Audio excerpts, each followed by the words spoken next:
Hello नमस्कार दोस्तों, welcome back our official YouTube channel law with Ronit. दोस्तों आप सभी लोगों का हार्दिक स्वागत है। साथियों एक नए वीडियो और एक नए ऑफिशियल अपडेट के साथ आपके सामने आ रहे हैं। साथियों ये जो मैं सेशन आप सभी लोगों के लिए लेकर के आ रहा हूं, ये हर एक कॉम्पिटिटिव एग्जामिनेशन के लिए इंपॉर्टेंट है, चाहे वो जुडिशरी का हो या फिर आप एसएससी लेवल का कोई भी प्रिपरेशन कर रहे हैं या फिर कोई भी एग्जामिनेशन की अगर हम बात करते हैं। उन सभी एग्जामिनेशन में आप सभी लोगों ने देखा होगा कि मूल अधिकार फंडामेंटल राइट्स से आपके एग्जामिनेशन में बार बार क्वेश्चन पूछे जाते हैं। तो जो भी आज हम आप सभी लोगों के लिए क्वेश्चन लेकर के आए हैं, ये मूल अधिकार से रिलेटेड क्वेश्चन लेकर के आए हैं। मींस की फंडामेंटल राइट्स से रिलेटेड क्वेश्चन आप सभी लोगों के लिए लेकर के हम आए हैं। अगर हम फंडामेंटल राइट्स की बात करते हैं साथियों कि ये कहां से कहां तक आप सभी लोगों के लिए प्रोवाइड करके रखा गया है, तो मैं आप सभी लोगों को बताना चाहूंगा साथियों कि फंडामेंटल राइट्स जो है ये हमको कॉन्स्टिट्यूशन के अंतर्गत ही देखने के लिए मिलता है। हम बात करें अगर कॉन्स्टिट्यूशन की बात, तो हमारे पास पार्ट होता है, पार्ट फर्स्ट होता है, साथ ही साथ हमारे पास कॉन्स्टिट्यूशन ऑफ इंडिया में पार्ट सेकंड होता है, साथ ही साथ हमारे कॉन्स्टिट्यूशन ऑफ इंडिया में एक बहुत ही ज्यादा इंपॉर्टेंट पार्ट होता है जिसको हम लोग पार्ट थर्ड के नाम से जानते हैं। और उसी पार्ट थर्ड की चर्चा हम यहाँ पे करने वाले हैं। अगर हम पार्ट फर्स्ट की बात करते हैं, रेंज की बात करते हैं, तो आर्टिकल यहाँ पे हमको देखने के लिए मिलता है। यहाँ पे हमें किसी भी प्रकार का कोई सेक्शन देखने के लिए नहीं मिलता है, यहाँ हमें आर्टिकल देखने के लिए मिलता है। आर्टिकल से 1 से लेकर के आर्टिकल 4 तक के मामले हमें पार्ट फर्स्ट के अंतर्गत देखने के लिए मिलते हैं। पार्ट सेकंड की अगर हम बात करते हैं तो आर्टिकल नंबर हमें 5 से लेकर के आर्टिकल नंबर 11 तक के मामले हमें देखने के लिए मिलते हैं। और पार्ट थर्ड की बात करते हैं, जिसकी हम बात यहाँ पे कर रहे हैं, इसी पार्ट थर्ड की, जिसको हम क्या कर रहे हैं, जिसको हम लोग मूल अधिकार कह रहे हैं, जिसको हम फंडामेंटल राइट कह रहे हैं, ये हमें देखने के लिए मिलता है आर्टिकल नंबर 12 से लेकर के आर्टिकल नंबर 35 के बीच में। और ये हर एक नागरिक के लिए बहुत ही ज्यादा इंपॉर्टेंट अधिकार है और इसी अधिकार के बारे में हम यहाँ पे बात करने वाले हैं कि ये क्या कह रहा है। तो अभी तक आप सभी लोगों का बेसिक कॉन्सेप्ट कुछ ना कुछ यहाँ पर देख करके क्लियर हो गया होगा कि मूल अधिकार क्या होता है। मूल अधिकार भारत के संविधान में कहां से लेकर के कहां तक हमको प्रोवाइड किया गया है। तो एक एक क्वेश्चंस को हम यहाँ पे सॉल्व करेंगे, जहां पे कॉन्सेप्ट डील करने लायक रहेगा वहां पे मैं एक एक कॉन्सेप्ट भी आप सभी लोगों के सामने डील करता हुआ चलूंगा। अब यहाँ पे हम क्वेश्चन को देखते हैं। क्वेश्चन नंबर फर्स्ट में आप सभी लोगों के लिए देखिए क्या चीज प्रोवाइड कर रखा है। तो क्वेश्चन फर्स्ट की अगर हम बात करते हैं तो कह रहा है कि निम्नलिखित में से कौन सा एक मूल अधिकार के प्रवर्तन के लिए संविधान के अनुच्छेद 12 के अधीन राज्य की परिभाषा में आता है। आप सभी लोगों को पता है साथियों कि जब जब हम कॉन्स्टिट्यूशन ऑफ इंडिया की बात करते हैं तो आर्टिकल नंबर 12 से लेकर के 35, ये तो रेंज आपको पता चल गया कि आर्टिकल नंबर 12 से लेकर के आर्टिकल नंबर 35 के बीच में हमारा फंडामेंटल राइट है। लेकिन यहां पे हमसे डायरेक्ट क्वेश्चन पूछ रहा है आर्टिकल नंबर 12 से। आर्टिकल नंबर 12 में क्या बताया गया है? आर्टिकल नंबर 12 के अंतर्गत हमको साथियों परिभाषा देखने के लिए मिलता है, पूरा का पूरा हमें डेफिनेशन देखने के लिए मिलता है। डेफिनेशन की बात करता है। आप कहेंगे कि डेफिनेशन सिर्फ क्या आर्टिकल नंबर 12 में ही दिया है? मैं कहूंगा नहीं, डेफिनेशन आपको जो डेफिनेशन आपको आर्टिकल नंबर 12 में दिया है वही डेफिनेशन आपको आर्टिकल नंबर 36 के भी अंतर्गत देखने के लिए मिलेगा। ये आपका पूरा का पूरा फंडामेंटल राइट है और ये आपका पूरा का पूरा क्या हो जा रहा है? ये आपका डीपीएसपी हो जा रहा है, directive principle of state policy हो जा रहा है। ये हमारा क्या हो जा रहा है? ये हमारा फंडामेंटल राइट हो जा रहा है। जब जब हम फंडामेंटल राइट की बात करेंगे तो आप इसे क्या कर सकते हैं? आप इसे इन्फोर्स कर सकते हैं। कहां पे इन्फोर्स कर सकते हैं? तो इसे आप इन्फोर्स कर सकते हैं कोर्ट ऑफ लॉ में ले जा करके। लेकिन जब जब हम डीपीएसपी की बात करते हैं, directive principle of state policies की बात करते हैं, तो आप इसे कोर्ट में लेकर के नहीं जा सकते हैं। अंतर समझ में आ रहा है कि फंडामेंटल राइट हमारे लिए क्यों इंपॉर्टेंट है? फंडामेंटल राइट हमारे लिए इसलिए इंपॉर्टेंट है कि हमारे अगर फंडामेंटल राइट का किसी भी प्रकार से वायलेशन किया जाएगा, किसी भी प्रकार से हमारे फंडामेंटल राइट को कर्टेल किया जाएगा, किसी भी तरह से हमारे फंडामेंटल राइट को रिस्ट्रिक्ट किया जाएगा, हम कहां सीधे जाएंगे? सीधे हम कोर्ट जा सकते हैं। 2 जगह आप जा सकते हैं। 5 रिट्स आप सभी लोगों के लिए प्रोवाइड करके रखा गया है। 5 रिट्स आप सभी लोगों के लिए है। 2 आर्टिकल इसीलिए प्रोवाइड करके रखा गया है। आर्टिकल नंबर 226 की हम बात करेंगे और आर्टिकल नंबर 32 की बात करेंगे। आप इन दोनों आर्टिकल्स के माध्यम कहां जा सकते हैं? इस आर्टिकल के माध्यम से डायरेक्ट आप सुप्रीम कोर्ट ऑफ इंडिया में जा सकते हैं। क्या करने के लिए? इसी फंडामेंटल राइट्स को लागू कराने के लिए। डायरेक्ट आप सुप्रीम कोर्ट ऑफ इंडिया जा सकते हैं। और इसी फंडामेंटल को लागू कराने के लिए अगर आपके फंडामेंटल राइट को किसी भी तरह से अगर रिस्ट्रिक्ट किया जा रहा है तो आप अपने स्टेट के हाई कोर्ट में भी जा सकते हैं। ये हाई कोर्ट का आपका आर्टिकल है और ये आपके सुप्रीम कोर्ट ऑफ इंडिया का आर्टिकल है। तो इन सभी बातों को आप सभी लोगों ने समझा। क्वेश्चन क्या कर रहा है? क्वेश्चन ये कह रहा था कि अनुच्छेद 12 के अधीन राज्य की परिभाषा में कौन कौन आता है, किसको हम मानेंगे कि ये राज्य है, ये स्टेट है। हमारी बात कहां से चली थी? हमारी जो बात चली थी वो स्टेट से चली थी। अब यहां पे आपके सामने 4 ऑप्शंस दे रखा है और इन ऑप्शंस को देख करके आपको बताना है कि राज्य के अंतर्गत कौन कौन आते हैं। अभी मैं एमसीक्यू सेशन आप लोगों का ले रहा हूं, इसीलिए जो भी चीजें हो सकती हैं, जो भी बातें यहां पे बतानी हो सकती है, उन बातों को मैं आपके सामने रखने का प्रयास करता हूं। अब मैं आर्टिकल नंबर 12 के बारे में आपको बताने लगूंगा तो लंबा डिस्कशन हो जाएगा और हमारा जो मेन टॉपिक है वो छूट जाएगा। तो कर आर्टिकल नंबर 12 के अंतर्गत किसको किसको हम राज्य मानते हैं, किसको किसको हम राज्य के डेफिनेशन के अंतर्गत देखते हैं। कर भागीदारी फर्म। तो आप सभी लोगों को पता है साथियों कि जो भागीदारी फर्म होता है मींस की पार्टनरशिप में हम और आप मिलकर के एक पार्टनरशिप किए, ठीक, कि हम और आप मिलकर के एक चप्पल की दुकान खोलेंगे। पता चला कि चप्पल की दुकान हमने खोल दिया और हम कह रहे हैं कि ये तो आर्टिकल नंबर 12 के अंतर्गत फॉल करेगा, ये तो स्टेट है। ऐसा संभव ये नहीं है, तो ये स्टेट के अंतर्गत नहीं आएगा। साथ ही साथ आप इलिमिनेट करना सीखिए, किस तरह से आपको इलिमिनेट करना आना चाहिए। अगर इस टाइप के क्वेश्चंस दे रहे हैं तो इस टाइप के क्वेश्चंस के ऑप्शंस को आप किस तरह से हटाने का काम करेंगे। कुछ पढ़ करके, कुछ समझ करके और कुछ टेक्निक लगा के हमें क्वेश्चंस को सॉल्व करने की आवश्यकता होती है अपने एग्जामिनेशन में। सेकंड वाले बी वाले ऑप्शंस में कह रहा है कि कंपनी अधिनियम के अंतर्गत कंपनी, क्या जो हमारा कंपनीज एक्ट है 2013 में जो हमारा कंपनीज एक्ट बना है, क्या जो कंपनी एक्ट है, कंपनी एक्ट के अंतर्गत बन रहे हैं, ये सभी के सभी कंपनी राज्य के अंतर्गत शामिल होते हैं? ऐसा तो हम लोगों ने कभी नहीं पढ़ा है कि ये सभी के सभी कंपनी के अंतर्गत शामिल होते हैं, ये सभी के सभी आर्टिकल 12 के डेफिनेशन के अंतर्गत फॉल करते हैं। ऐसा हम लोगों ने कभी नहीं पढ़ा है, तो ये भी इसका आंसर गलत होगा। कह रहा है सहकारी सोसाइटी। अब किस किस सहकारी सोसाइटी को हम कहेंगे कि वो डेफिनेशन के अंतर्गत फॉल कर रहा है, कॉन्स्टिट्यूशन ऑफ इंडिया के आर्टिकल 12 के डेफिनेशन के अंतर्गत फॉल कर रहा है कि नहीं कर रहा है? तो ये भी यहां पे इसका एप्रोप्रिएट आंसर नहीं होगा। अब आ रहा है भारतीय जीवन बीमा निगम की हम बात करते हैं। तो हाँ साथियों, इसको क्या किया गया है? इसको कॉन्स्टिट्यूशन ऑफ इंडिया के आर्टिकल नंबर 12 के अंतर्गत इसको शामिल किया गया है। यही जो होगा इसका करेक्ट आंसर यहां पे आपको देखने के लिए मिलेगा।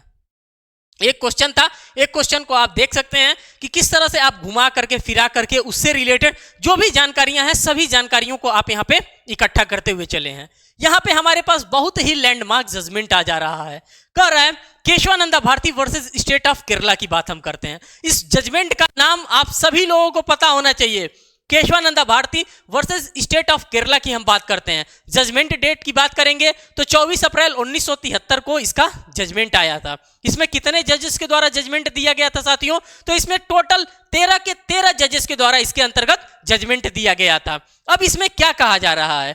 कहा जा रहा है केशवानंदा भारती वाद में 13 में से कितने न्यायमूर्ति ने अपने मत अलग अलग लिखे थे। ये जजमेंट था साथियों जो कि 13 जजेस के द्वारा मिलकर के जजमेंट दिया गया था। इसमें हमसे यह पूछा जा रहा है कि जो 13 जजेस इसके अंतर्गत अपने अपने जजमेंट लिखे थे, इसमें से कितने ऐसे जज थे जिन्होंने अपने अपने मत अलग अलग लिखे थे। तो कितने जज थे? टोटल की अगर हम बात करें तो टोटल तो हमारा टोटल का आंकड़ा ये हो जाएगा। टोटल इसमें 13 जजेस थे। कितने लोगों ने अलग अलग अपने अपने मत लिखे थे? तो इसमें से 11 लोगों ने अपने अपने मत अलग लिखे थे और यही यहां पे इसका करेक्ट आंसर मार्क किया जाएगा। और इसी टाइप के क्वेश्चंस आपके एग्जामिनेशन में पूछे जा रहे हैं। जो अपकमिंग ट्रेंड्स चल रहा है इसी टाइप के क्वेश्चंस वहां पे आपको देखने के लिए मिलेगा। साथ ही साथ हम क्वेश्चन नंबर 3 की अगर बात करते हैं तो क्वेश्चन नंबर 3 में आपको क्या देखने के लिए मिल रहा है? क्वेश्चन नंबर 3 में आपको reason and assertion based question देखने के लिए मिल रहा है। कहीं आपको कथन देखने के लिए मिल रहा है और कथन के साथ साथ आपको क्या देखने के लिए मिल रहा है? तो साथियों कथन के साथ साथ आपको कारण भी देखने के लिए मिल रहा है कि क्या कथन कर रहा है और उस कथन के साथ क्या कारण यहां पे एप्रोप्रिएट हमको दिया गया है कि नहीं। पहले कथन के अंतर्गत हम देखते हैं, कह रहे हैं मूल अधिकार के प्रवर्तन के लिए कोई भी उच्च न्यायालय जा सकता है। मैंने आप सभी लोगों से बताया था कि आप कहां जा सकते हैं? आप direct high court as well as supreme court of India में भी जा सकते हैं। मैंने आर्टिकल भी बताया था कि अगर आप हाई कोर्ट जाते हैं HC का मतलब होता है हाई कोर्ट और SC का मतलब होता है सुप्रीम कोर्ट। अगर आपको हाई कोर्ट जाना है तो आर्टिकल नंबर 226 को फॉलो करेंगे और सुप्रीम कोर्ट जाना है तो आर्टिकल नंबर 32 को आप फॉलो करेंगे। और इन्हीं दोनों आर्टिकल्स के माध्यम से आपके पास 5 रिट्स दिए गए हैं। उन पांचों रिट्स में से जो भी रिट्स वहां पे होगा उस रिट्स को आप क्या कर सकते हैं, धूमधाम से आप अप्लाई कर सकते हैं। तो पहला जो हमारा स्टेटमेंट कर रहा है, पहला जो हमारा कथन कर रहा है वो कह रहा है कि मूल अधिकारों के प्रवर्तन के लिए, मीन्स कि मैं अपने फंडामेंटल राइट के इन्फोर्समेंट के लिए कहां जा सकता हूं, उच्च न्यायालय जा सकता हूं। ये तो आपको एकदम बिल्कुल समझ में आ गया होगा कि ये बात सही कह रहा है। बी वाले में कह रहा है न्यायिक पुनर्विलोकन संविधान के मूल ढांचे का एक अंग है। अगर हम न्यायिक पुनर्विलोकन की बात करते हैं, जुडिशियल रिव्यू की बात करते हैं, जो कि हमको कॉन्स्टिट्यूशन ऑफ इंडिया के आर्टिकल नंबर 13 के अंतर्गत देखने के लिए मिलेगा, आर्टिकल नंबर 13 के अंतर्गत देखने के लिए मिलेगा, उसी की बात कर रहा है कि न्यायिक पुनर्विलोकन संविधान के मूल ढांचे का अंश है या अंग है या कि नहीं है। यह दोनों कथन आप लोगों ने पढ़ लिया, एक में कथन दिया था और एक में आप लोगों के सामने कारण दिया था। कह रहा है नीचे दिए गए कूट की सहायता से सही उत्तर का चयन कीजिए। अब कूट आप सभी लोगों के लिए क्या दे रखा है, कूट में पहले कूट में कह रहा है, पहले ऑप्शंस में आप लोगों के लिए कह रहा है कि ए तथा आर दोनों सत्य है तथा आर जो है ए की सही व्याख्या करता है। यहां पे कह रहा है कि दोनों कथन तो अपने आप में बिल्कुल करेक्ट है, आर जो है ए की सही व्याख्या कर रहा है। ऑप्शन नंबर बी की हम बात करते हैं, कह रहा है ए तथा आर दोनों सत्य हैं। दोनों बातें आप लोगों ने देखा है कि बिल्कुल सही है, इसलिए सही है कि आपके फंडामेंटल राइट का किसी भी प्रकार से कोई भी कर्टेल करेगा तो आप direct supreme court as well as high court अपने स्टेट के जा सकते हैं, अपने स्टेट के हाई कोर्ट में भी जा सकते हैं, या फिर आप सक्षम हैं तो सुप्रीम कोर्ट ऑफ इंडिया में भी जा सकते हैं। पहली बात तो बिल्कुल सही कह रहा था, दूसरी बात भी सही कह रहा था कि जुडिशियल रिव्यू भी किया जा सकता है। जाहिर सी बात है सुप्रीम कोर्ट के पास पावर है कि वो किसी ना किसी कानून का क्या कर सकता है, धूमधाम से जुडिशियल रिव्यू कर सकता है। दोनों बातें हम लोगों को सही लगी, परंतु आर जो है, आर ए की सही व्याख्या नहीं है। यहां पे जो आर था वो ए की सही व्याख्या नहीं कर रहा है और यही बात यहां पे आपको देखना होगा, यही बात यहां पे बिल्कुल सही कर रहा है। तो जो इसका करेक्ट आंसर मार्क किया जाएगा साथियों, वो इसका बी वाला करेक्ट आंसर इसका मार्क किया जाएगा। साथ ही साथ अगर सी वाले ऑप्शंस के पास आप जाएंगे तो कह रहा है ए सत्य है परंतु आर गलत है। आप सभी लोगों को पता है कि दोनों के दोनों पॉइंट्स हमारे क्या हैं, दोनों के दोनों पॉइंट्स हमारे सत्य हैं, कहीं से भी हमको वहां पे गलती देखने के लिए नहीं मिल रहा है। डी वाले में कह रहा है ए गलत है परंतु आर सत्य है। तो यहाँ पे हमने जो एलिमिनेट किया, जो हम लोगों ने पढ़ा, जो हम लोगों ने समझने का काम किया, आर्टिकल से हो या पार्ट से हो, वो हमको बी वाला आंसर हमारा करेक्ट यहाँ पे हो रहा है। नेक्स्ट क्वेश्चन की बात करते हैं, क्वेश्चन नंबर 4 की बात करते हैं। क्वेश्चन नंबर 4 में देखिए कि क्या आप सभी लोगों से कहा जा रहा है। पहले क्वेश्चन को देखिए, कह रहा निम्नलिखित में से किस वाद में उच्चतम न्यायालय ने यह निर्णित किया कि संविधान संशोधन अनुच्छेद 13 के अधीन परिभाषित विधि है। अब क्वेश्चन को समझिए कि क्वेश्चन आप सभी लोगों से क्या कहना चाहता है। क्वेश्चन ये कहना चाहता है कि कौन सा ऐसा मामला है, आपके पास तमाम प्रकार के मामले आपको देखने के लिए यहाँ पे मिल रहा है, इसमें से कौन सा ऐसा मामला है जिसमें उच्चतम न्यायालय ने यह निर्णित किया। अब क्या निर्णित किया है कि जो संविधान संशोधन है वो कॉन्स्टिट्यूशन ऑफ इंडिया के आर्टिकल नंबर 13 के अधीन परिभाषित विधि है, मीन्स कि वो लॉ है, उसको लॉ माना गया है। तो आपके पास तमाम प्रकार के केस आपको देखने के लिए मिल रहा है। पहले आता है हमारे पास शंकरी प्रसाद बनाम भारत संघ का मामला। जब हम इस जजमेंट को पढ़ते हैं साथियों, शंकरी प्रसाद की बात हो गई, सज्जन सिंह की बात हो गई, गोलकनाथ की बात हो गई, या फिर Keshavananda Bharati versus state of Kerala की बात हो गई, ये सभी के सभी मामले हमें किससे रिलेटेड देखने के लिए मिलते हैं, तो सभी के सभी मामले हमें लैंड डिस्प्यूट से देखने के लिए मिलते हैं। और यहां पे जो मामला यहां पे हमारा जो फिट बैठता है, शंकरी प्रसाद की बात करते हैं, सज्जन प्रसाद की बात करते हैं, या फिर गोलकनाथ बनाम पंजाब राज्य की बात करते हैं, तो इसमें किस मामले के अंतर्गत कहा गया था साथियों कि ये बात कहा गया था गोलकनाथ बनाम पंजाब राज्य का मामला था। और यही मामला यहाँ पे इस क्वेश्चन के अकॉर्डिंग्स में बिल्कुल करेक्ट, यहाँ पे इसका आंसर मार्क किया जाएगा। क्वेश्चन नंबर अगर हम 5 की बात करते हैं तो क्वेश्चन नंबर 5 में हम लोगों को क्या देखने के लिए मिल रहा है, तो 5वें नंबर क्वेश्चन को आप देखिए, क्वेश्चन को पहले पढ़िए और क्वेश्चन के अकॉर्डिंग्स में ही हमें आंसर फ्रेमिंग करना है। कह रहा है कि डॉक्टर अंबेडकर के अनुसार कौन सा अधिकार संविधान की आत्मा है।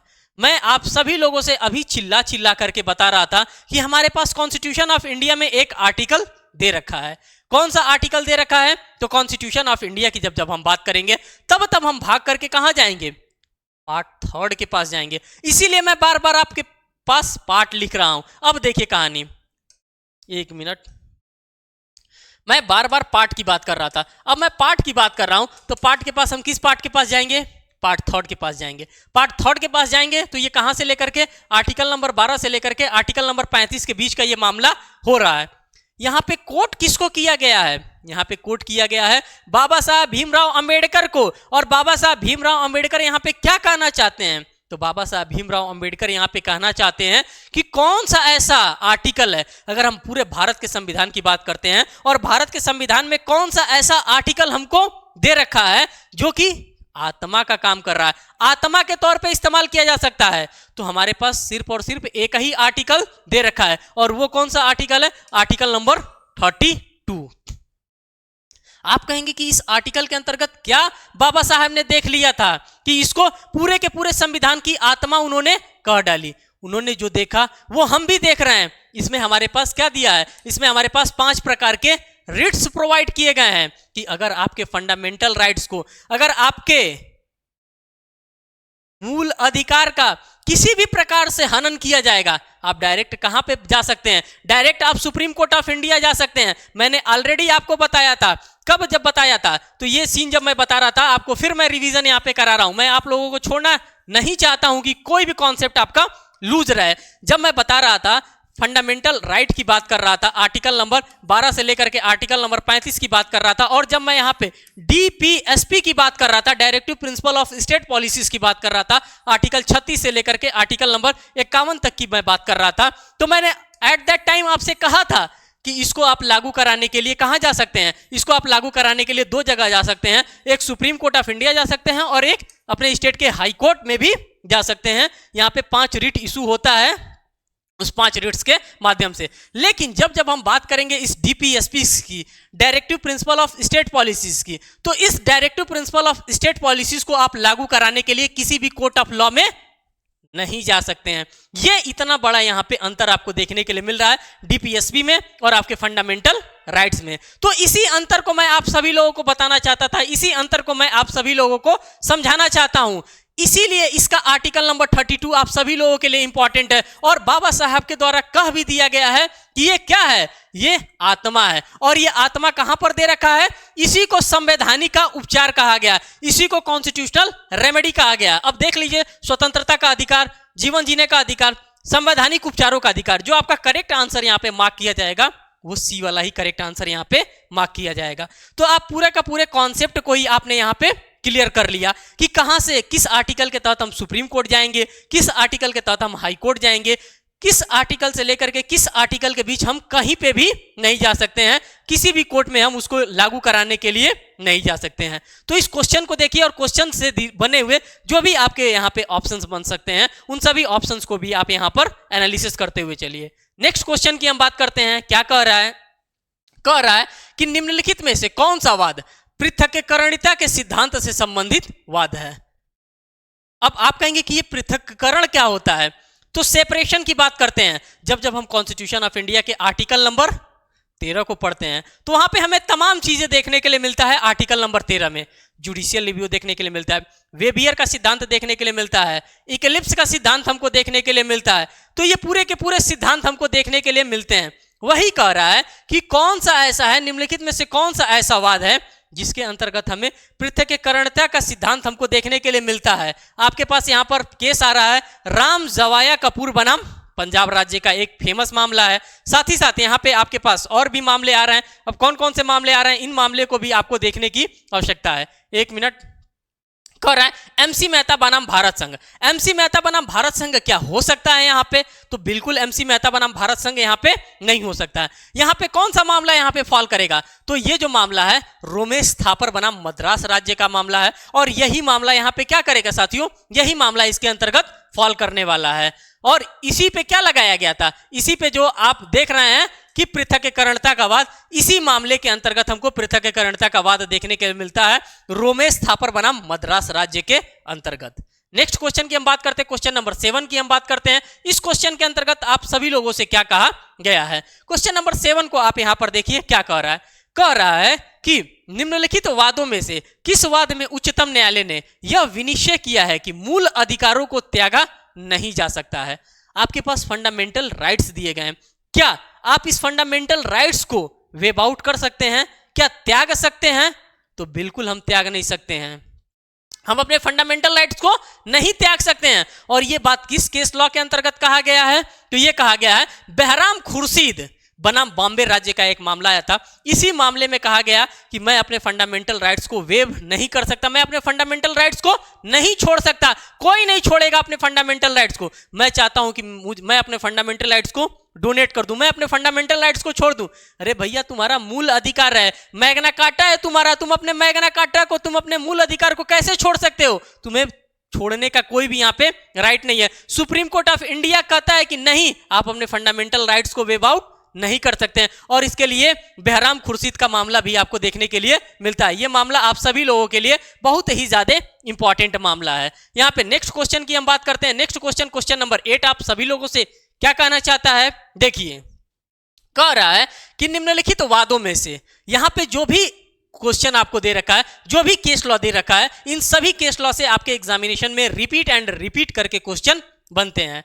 कह रहा है कि निम्नलिखित वादों में से किस वाद में यह विनिश्चय किया गया है कि विधायिका द्वारा पारित किसी अधिनियम को प्रवर्तित कराने के लिए परमादेश जारी नहीं किया जा सकता। अब परमादेश की बात कर रहा है। परमादेश का मतलब क्या होता है? बहुत बड़ा आदेश जो कि ऊपर से आया है, उसी आदेश की हम यहाँ पे बात कर रहे हैं। ऑप्शंस को देखिए, ऑप्शन ए में कह रहा है कि उच्चतम न्यायालय वेलफेयर एसोसिएशन बनाम भारत संघ का मामला, तो इस मामले के अंतर्गत ये नहीं कहा गया है, ये मामला यहां से कैंसिल करिए। कह रहा है एके राय बनाम भारत संघ का मामला है और इसी मामले के अंतर्गत ये परमादेश जारी नहीं किया जा सकता है, मींस कि ऊपर से आदेश नहीं आ सकता है। यही यहां पे एक मामला इसका बन रहा है। नेक्स्ट क्वेश्चन की बात करते हैं, क्वेश्चन नंबर 9 की बात करते हैं। क्वेश्चन नंबर 9 के अंतर्गत क्या कहा जा रहा है? कहा जा रहा है कि लड़का 21 वर्ष और लड़की 18 वर्ष की विवाह योग्य आयु में विभेद से, ये पूछ रहा है कि कह रहा है कि लड़का 21 वर्ष का होना चाहिए और लड़की क्या होनी चाहिए? लड़की जो होनी चाहिए वो 18 वर्ष की होनी चाहिए। ये इसमें क्या विभेद है, किसके बारे में बता रहा है? क्या इसमें किसी भी प्रकार का कोई भी डिस्क्रिमिनेशन आपको देखने के लिए मिल रहा है कि लड़का 21 साल का हो जाएगा तब उसको मैच्योर एंड मेजर माना जाएगा? कब? जब वो शादी करने के लिए जाएगा। लेकिन वोट देने के लिए वो 18 साल में मेजर और मैच्योर हो जा रहा है, लेकिन शादी करने के लिए क्या लड़का 21 साल में मेजर और मैच्योर हो रहा है और लड़की 18 साल में मेजर और मैच्योर हो जा रही है? इन दोनों के फासले को हमको देखना है। क्या ये जो चीज बताई जा रही है, जो लड़का का शादी का उम्र रखा गया 21 साल और जो लड़की का शादी का उम्र रखा गया 18 साल, क्या ये दोनों कॉन्स्टिट्यूशन ऑफ इंडिया को ऊपर नीचे कर रहा है? दोनों में बैलेंसिंग कर पा रहा है कि नहीं कर पा रहा है? ये किसके विरुद्ध हमको देखने के लिए मिल रहा है? तो ऑप्शन दे रहा है संविधान के अनुच्छेद 14 का उल्लंघन होता है, तो ऐसे संविधान के 14 का उल्लंघन नहीं होता है। संविधान के अनुच्छेद 14 का उल्लंघन नहीं होता है, यही इसका जो करेक्ट होगा। क्यों इसलिए नहीं होता है? क्योंकि यहां पे भी रीजनेबल हमको देखने के लिए मिल रहा है। बड़ा और छोटे का गैप, आप ये नहीं कह सकते हैं कि हमारे भारत के संविधान के अनुच्छेद 14 का यहाँ पे वायलेशन किया जा रहा है, उसको कर्टेल किया जा रहा है। नहीं, इस केस में कोई वायलेशन, कोई कर्टेल नहीं किया जा रहा है। साथ ही साथ क्वेश्चन नंबर 10 देखिए। क्वेश्चन नंबर 10 में आप सभी लोगों के लिए क्या कहा जा रहा है? क्वेश्चन नंबर 10 की हम बात करते हैं तो कह रहा है कि आतंकवादियों के मामले के निर्णय करने में किस प्रक्रिया का अनुसरण करना होगा। अगर हम बात करते हैं आतंकवादियों की, तो जब हम आतंकवादी के मामले का निर्णय देते हैं तो इसमें हम क्या अनुसरण करते हैं, किस चीजों को हम यहां पर देखते हैं? तो विधि द्वारा स्थापित प्रक्रिया, प्रोसीजर स्टेब्लिश्ड बाय लॉ, और संविधान द्वारा स्थापित प्रक्रिया, प्रोसेस स्टेब्लिश्ड बाय लॉ और ड्यू प्रोसेस ऑफ लॉ। दोनों प्रोसेस को हम यहां पर देखते हैं। उपर्युक्त ए और बी दोनों का दोनों हमारा यहां पे सही होगा और सी वाला जो ही होगा साथियों, यही हमारा करेक्ट आंसर यहां पे होगा। तो आज साथियों इस सेशन में मैं आप सभी लोगों के लिए 10 क्वेश्चंस लेकर के आया था और इन सभी 10 के 10 क्वेश्चंस को मैं आपके सामने एक एक करके डिटेल में समझाने का काम किया। साथियों ये था एक सेशन जो आप सभी लोगों के कॉम्पिटिटिव एग्जामिनेशन के लिए बहुत ही ज्यादा इंपॉर्टेंट है। साथियों आप सभी लोगों से एक छोटा सा रिक्वेस्ट है कि अगर आप चैनल पर नए हैं तो चैनल को जरूर सब्सक्राइब करिएगा, वीडियोस को जरूर लाइक करिएगा और अपने फ्रेंड सर्कल में इसको जरूर शेयर करिएगा अगर वो किसी भी प्रकार का कोई भी कॉम्पिटिटिव एग्जामिनेशन की प्रिपरेशन कर रहे हैं तो। फिर मिलेंगे एक नेक्स्ट वीडियो में एक नेक्स्ट अपडेट के साथ, तब तक के लिए धन्यवाद।